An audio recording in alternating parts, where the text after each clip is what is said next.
জ্ঞান যদি থাকে, জ্ঞান দান করলে মহৎ হয় মানুষ, বিক্রয় করে দে।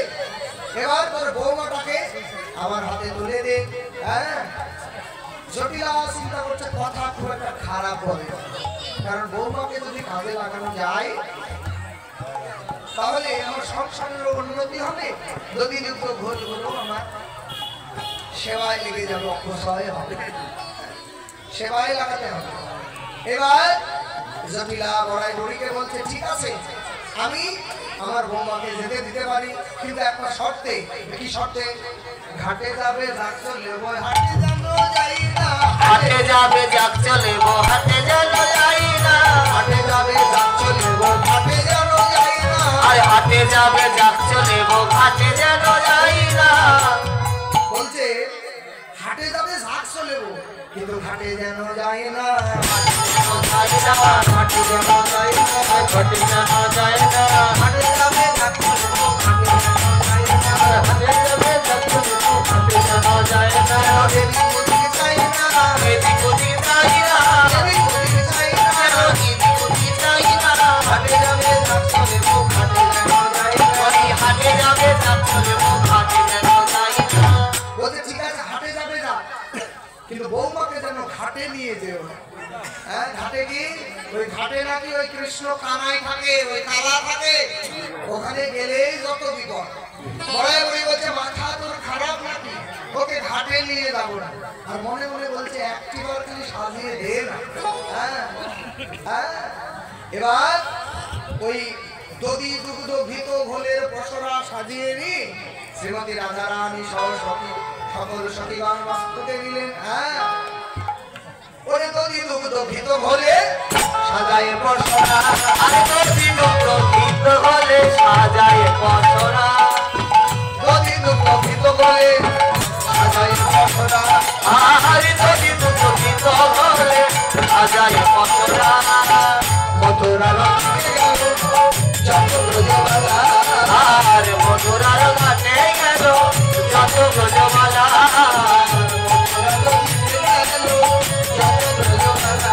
আর মথুরার দিকে গেল যত ব্রজবালা।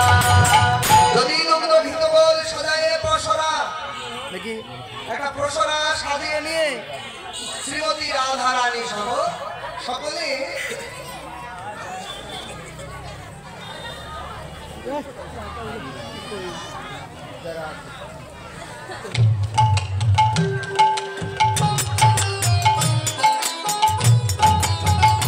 পসরা মাথায় নিয়ে এবার চলে যাচ্ছে। আর শ্রীমতী রাধারানী গান ধরেছে মনের আনন্দে, কৃষ্ণ সেবা করবে বলে, কৃষ্ণ সঙ্গ করবে বলে গান ধরেছে। বলে শ্যামা আমার শ্যামা আমার, শ্যামা আমার, আমি শ্যামা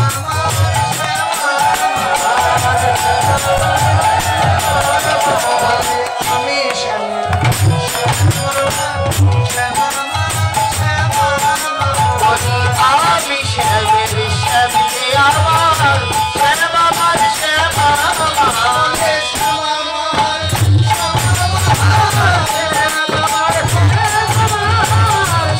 আমার শ্যাম আমার।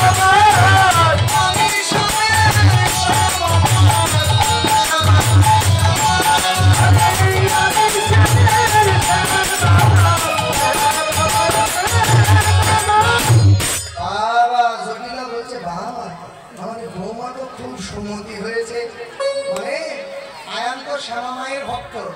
তাহলে রাধারানীও বলছে শ্যাম আমার শ্যামা আমার, তাহলে শ্যাম যোগ আমার, তাহলে কি হলো? শ্যাম আমার, শ্যাম আমার, শ্যাম আমার, কিন্তু জোরে জোরে বলছে শ্যামা আমার শ্যাম আমার, শ্যাম আমার শ্যাম আমার। আমি শ্যামের শ্যাম আমার, শ্যাম আমার শ্যাম আমার।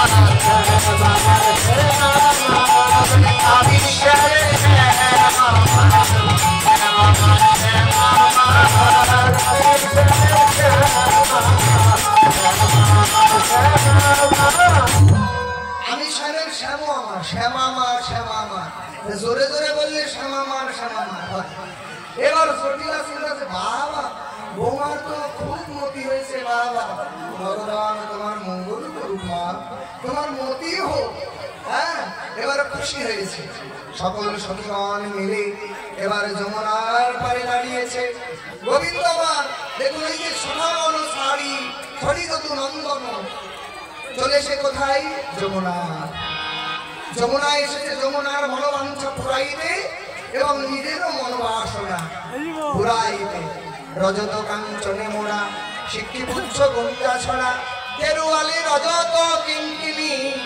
গোবিন্দ আমার ওই যমুনায় এসে একটা তরি বানিয়ে নিলেন। বাবা এক এক এলাকায় এক এক ভাবে তরি বানায় তো, তাহলে যেমন মিস্ত্রি তেমন তরি হবে।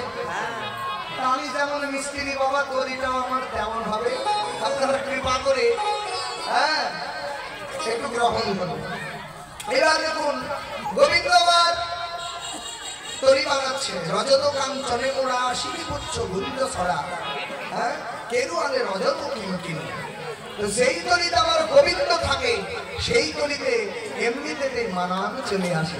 যতদিন দেহতরিতে গোবিন্দ থাকে ততদিন আমরা কত সুন্দর করে দেহতরিটাকে সাজাই। যখন এই দেহতরি থেকে গোবিন্দ নেমে যায় তখন এই তরি গলে পৌঁছে দুর্গন্ধ ছড়া। হ্যাঁ, এবার সাধু বললেন কিভাবে তরিটা সাজালেন। ওরে বিবেক বৈরাগ্য দ্বারা তুই গলাই পড়িল, আর বিবেক বৈরাগ্য দ্বারা তুই গলায় পড়িল,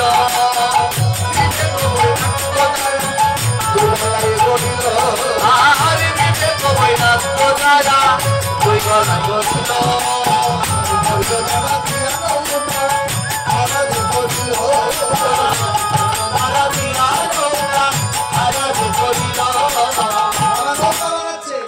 বিবেক বৈরাগ্য দিয়া দুই গলাই পড়িল, হ্যাঁ ধৈর্য দ্বারা দিয়া নৌকা খড়াতে পড়িল। বিবেক আর বৈরাগ্য এই মানব দেহের দুই পার কারার গলায়। নৌকা তৈরি করতে হলে দুই পারাকে গলাই করতে হবে কিনা, সেটা হচ্ছে বিবেক আর বৈরাগ্য। যদি আপনার অন্তরে না থাকে আপনার দেহ তৈরিটা সঠিক বিছানায় যেতে পারবে। বিবেক ও বৈরাগ্য দ্বারা দুগলাই পড়িল, ধৈর্য দ্বারা দিয়া নৌকা খাড়া। নৌকা তৈরি করতে দেখবেন ওই নৌকার ভিতর দিয়ে একটা কাঠ যায় ওই মাথা থেকে এই মাথা পর্যন্ত, সেটা হচ্ছে ধৈর্য দ্বারা। আমরা নৌকা যেমন কত ঝড় তুফানের মধ্যে ঢের মধ্যে যায়, ওই তালাটা যদি না থাকে নৌকা কিন্তু বাঁধন খুলে যাবে। তেমনি সংসারে আমরা কত দুঃখ যাতনা বন্ধুর কাছে, স্ত্রীর কাছে, স্বামীর কাছে, সন্তানের কাছে, সবার কাছে পাই। ধৈর্য যদি না থাকে আমরা দাঁড়িয়ে থাকতে পারি। ওই ধৈর্য দ্বারা দিয়া নৌকা খাড়া দিয়ে দিল, আসক্তির বক্তা দিয়া জুড়াইয়া নিল, লোভার লালসা দিয়া মোড়াইয়া নিল। আসক্তি যদি আমাদের আসক্তি না থাকতো এই জগৎ সংসারে আমাদের সংসার করা হবে না। লোভ লালসা দিয়ে আমাদের এই দেহ তরিটা মুড়িয়ে নিল। হ্যাঁ, নববিধা ভক্তি দ্বারা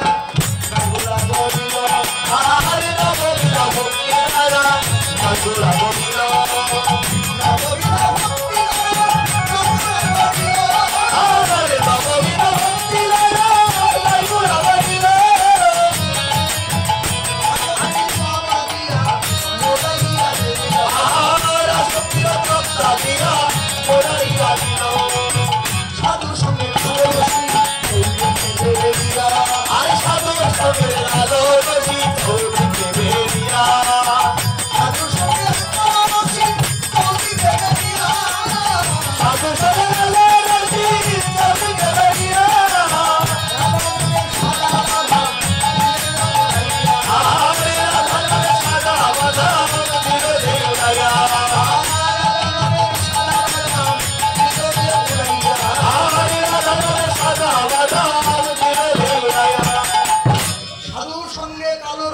চৌকিতে বেরিয়া রাধা নামের সাদা বারাম দিলে নৌড়াইয়া।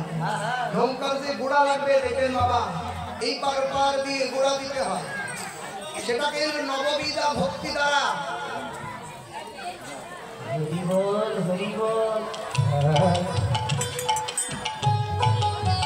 নববিধা ভক্তি দ্বারা এই দেহ নৌকার গোড়া বানালেন।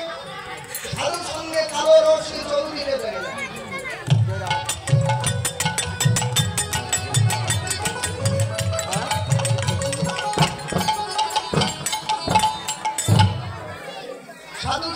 কালো রশি চৌদিকে বেরিয়া রাধা নামের সাদা বাদাম দিলেন উড়াইয়া। আপনি নদীতে দাঁড়িয়েছেন, নৌকা ছেলেই পার পাড়ে দাঁড়িয়ে আছেন, কখন আসবে? যদি রাধা নামের সাদা বাদাম দেখেন এবং কৃষ্ণ বলে রাধা বলে ধরে নাম, ওই রাধা নামের নৌকাটি সাদা নৌকাটি চলে আসবে আপনার। আপনার থাকে রাধা নামের সাদা বাদাম দিলেন উড়াইয়া। এবার এই দেহতরিটি কমে পড়েছিলেন ভগবান আমার। শাস্ত্রে পদবার্তা উল্লেখ করলেন সত্য যুগের অগ্রভাগে আধা তরি খানি, আর সত্য যুগের অগ্রভাগে আধা তরি খানি, সত্য যুগের অগ্রভাগে আধা তরি খানি, আর সত্য যুগের অগ্রভাগে আধা তরি খানি। নারায়ণ সূত্র ধরে বলেছেন আপনি, আর নারায়ণ সূত্র ধরে করেছেন আপনি, নারায়ণ সূত্র ধরে বলেছেন আপনি, আর নারায়ণ সূত্র ধরে করেছেন আপনি। পাগের উয়ো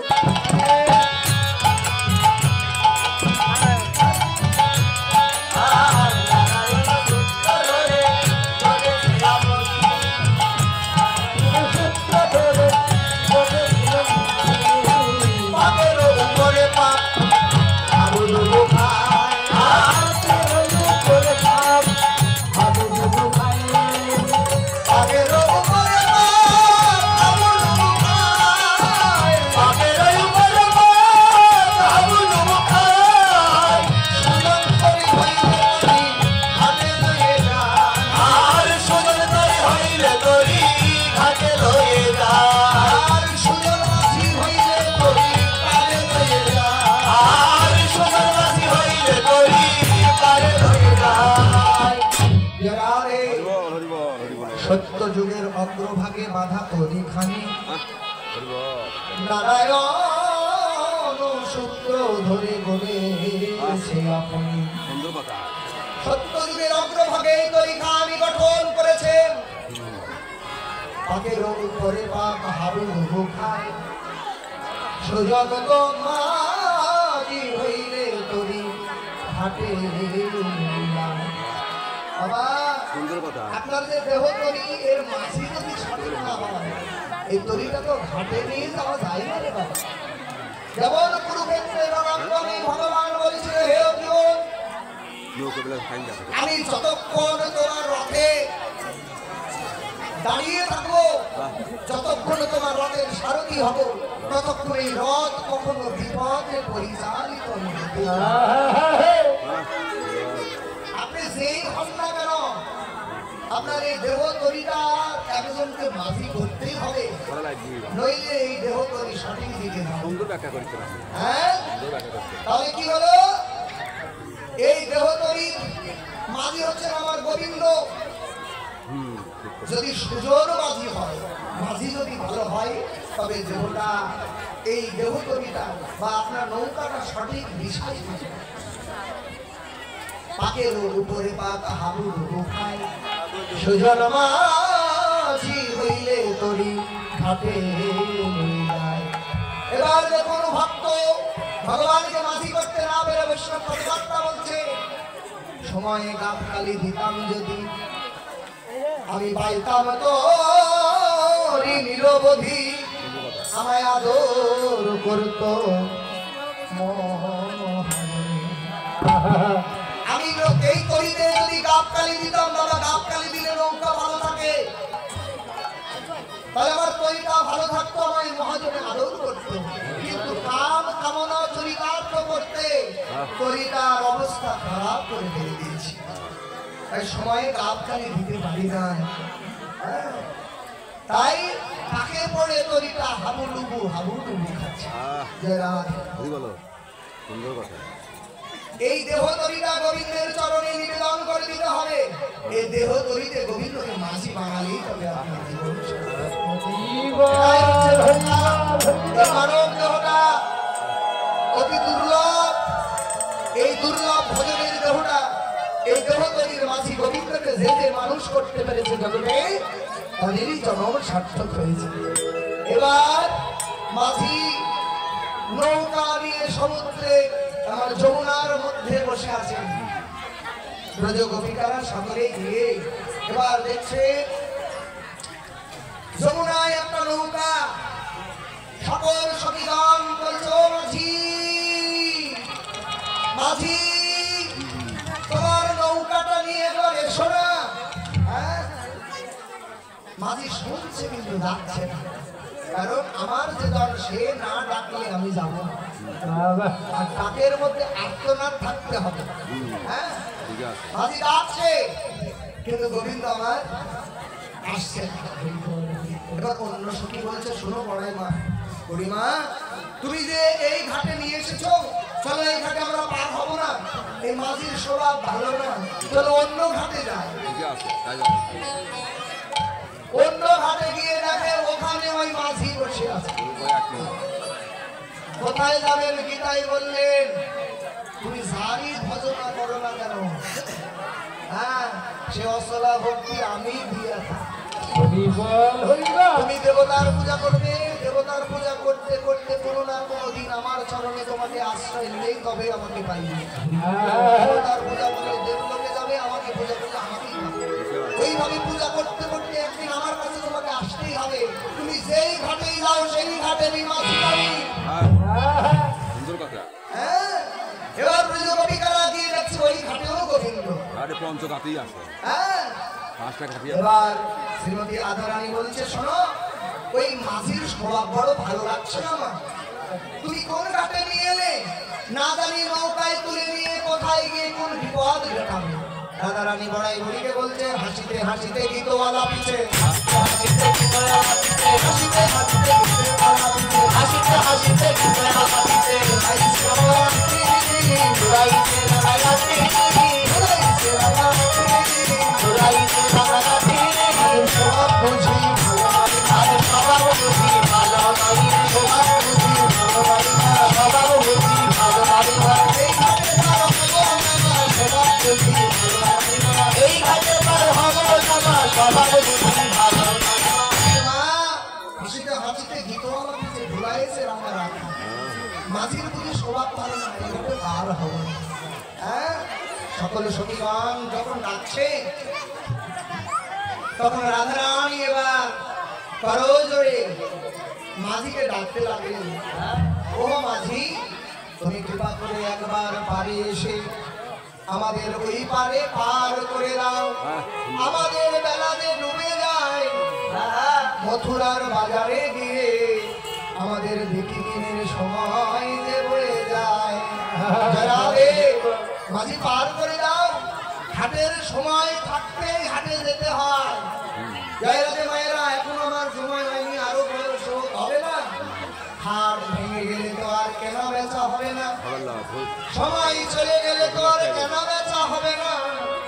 সময় থাকতেই ঘাটে যেতে হবে, সময় থাকতেই পার হয়ে ওই ঘাটেও যেতে হবে, তবেই তো বেচা কেনা হবে, নইলে হবে না। এবার মাঝি যখন শ্রীমতী রাধারানী অতি অনুরাগ ভরে ডাকলেন, মাঝি এবার ঘাটে এলো। ঘাটে এসে যমুনা পার হবে। মাঝি বলতে শোনো, তোমরা যে কড়িতে চড়বে, তোমরা কড়ি দেবে না, তো কড়ি তো দেবই, কড়ি মিটিয়ে নেব।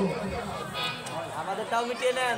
হ্যাঁ পার করে পার হওয়ার পর যে তোমরা কড়ি কম দেবে তা হবে না, নৌকার কড়ি দিতে হবে বাবা, নইলে পার হবে না। আমাদের কড়িটাও যারা নৌকা পারের কড়ি দিতে চান, আমার এই ছোট ভাই যাচ্ছে, তোমরা দেবে, হয়েছে করবেন না, গেলে দিবেন না গেলে দেওয়া দরকার। এবার জয় রাধে। এবার দেখুন বলছে কড়ি মিটিয়ে নেব, বলছে কত কড়ি দিবে, নিবে তুমি না তোমরাই বলো কত কড়ি দেবে। এবার সখীগণ গোবিন্দকে বলছে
দোষ নাকি বলছি দুই আনার দোষ হলো কি পার করে না দুই আনাতেও পূর্ণ হবে না। আচ্ছা হ্যাঁ দুইয়ে দুইয়ে এক না হলে দুইয়েও হয় না। হরিবল হরিবল। হ্যাঁ এই দুই আনাতে আমি পার করি না। এবার সবিগণ বলছে তিন আনা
চতুর চার আনা দেব, চার আনাতেও হবে না, চতুর্বর্গের ফল ফলে না।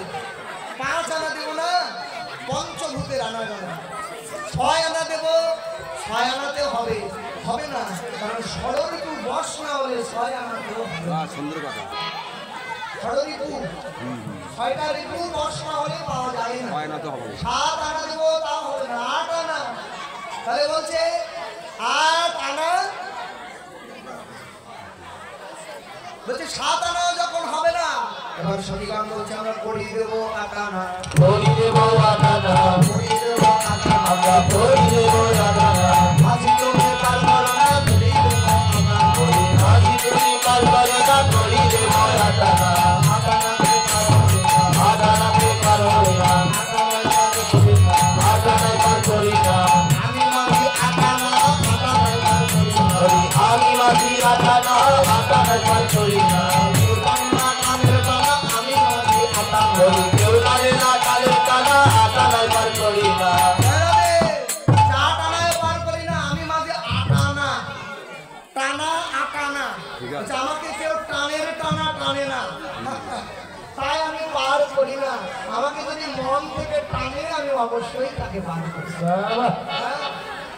আমি আট ঘাটানাই পার করি না করি দেব নয়া করি দেব দয়ানা করি দেব মায়া করি দেব দয়ানা মাঝি তুমি পার করো না করি দেব নয়া ওরে মাঝি তুমি পার করো না করি দেব দয়ানা নয়াই পার করি দয়ানা পার করি না নয়াই পার করি দয়ানা পার করি গোপ্রভে ধন্যবাদ নয়াই পার করি নবচন্দ্র ভেন্দ্রা বলে দয়ানা পার করি না করি দেব দশা আমরা করি দেব দশানা করি দেব দশা আমরা করি দেব দশানা মাঝি তুমি পার করো না করি দেব দশা ওরে মাঝি তুমি পার করো না করি দেব দশানা দশা নাই হবে না দয়ানা হবে না দশানাতে হবে না ওরে দশানাতে হবে না দশ ইন্দ্রিয় বশা হলে দশানাতেও হয় না ওরে দশিন্দ্রিয় বশা হলে দশানাতেও হয় না দশ ইন্দ্রিয় বশা হলে দশানাতেও হবে না দশিন্দ্রিয় বশা হলে দশানাতেও হবে না বলে দশ আনা দেবো বলছে দশ আনাই হবে না দশ ইন্দ্রিয় যদি বশ না হয় দেহের মধ্যে 10টা ইন্দ্রিয় আছে বাবা পঞ্চ কর্মেন্দ্রিয় আর পঞ্চ জ্ঞানেন্দ্রিয় এই 10 ঋতু বশ হলে ইন্দ্রিয় বশ হলেই তবেই ভগবান কে পাওয়া সম্ভব হ্যাঁ, তা বলছে হবে না এইভাবে 11 আনা 12 আনা দিতে দিতে শ্রীমতী রাধা রানী গিয়ে বললেন ও মাঝি তোমায় 1 আনাও কম দেব না হ্যাঁ, তোমায় 16 আনাই দেব হ্যাঁ, তোমায় 16 আনাই পারের করে দেব তুমি কৃপা করে করে দাও না আজি ভাই তুমি কৃপা করে করে দাও না আমাদেরকে হাতের বেলা যায় বয়ে যায় কৃপা করে পার করে দাও না ওরে আমাদের হাতের বেলা দিয়ে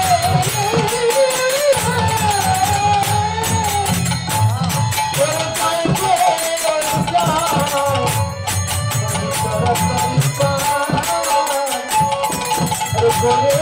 দাও না আমাদের হাতের বেলা যাই বলে যাও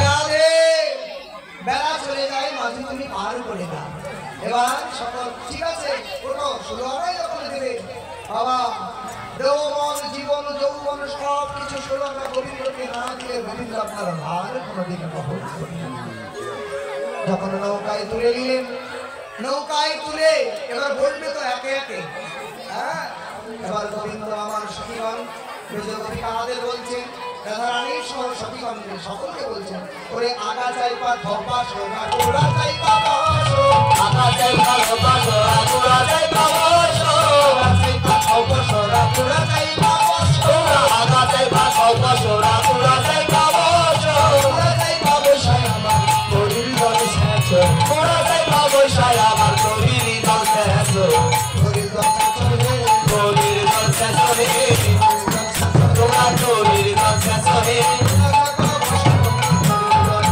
বলি তোরা যাই বাবসি তোরা তোরির দল শেষো রে বলি তুই করি নুরে যাবে তোরির দল শেষো রে বলি তুই করি নুরে যাবে তোরির দল শেষো রে বলছে ও সখীগণ আগা চাইপা বসো আর ঘোড়া আগা চাইপা পশরা গুলো পাও আর ঘোড়া চাইপা বসো ঘোড়া চাইপা বসে তোমার তরির জল শেষ তরির জল না শেষলে এই দেহ তরি ডুবে যাবে অর্জুন ভগবানকে বললেন হে কৃষ্ণ যদি সমর্পণে সব কিছু হয়ে যায় তোমার চরণে আত্মনিবেদন করলে যদি সবই হয়ে যায় তবে পূজা অর্চনা ধ্যান ধারণা এসবের প্রয়োজন কি প্রশ্নটা ঠিক না প্রত্যেক দিন পূজা অর্চনা এসবের প্রয়োজন কি ভগবান আমার বললেন অর্জুন শোনো একটা পরিষ্কার পাত্র তুমি রেখে দেবে দেখবে ধুলি কণায় পরিপূর্ণ হয়ে যায় আবার নোংরা হয়ে যায়। তাই ওই পাত্রটাকে পরিষ্কার রাখার জন্য প্রত্যেক দিন মার্জন করতে হয়। তেমনি আমাদের আমরা শরীয় জগতের জীব, নানা কামনা বাসনায় আমাদের এই দেহ মন প্রলুব্ধ হয়। যে কোনো সহজেই কোনো লোভনীয় বস্তুর প্রতি আমাদের লোভ যাবে। তাই এই দেহতলিতে কামনা বাসনা লোভ লালসার জল জমবে। এবার ভক্তির থালায় তরির জল শেষে তরির জল শেষ হে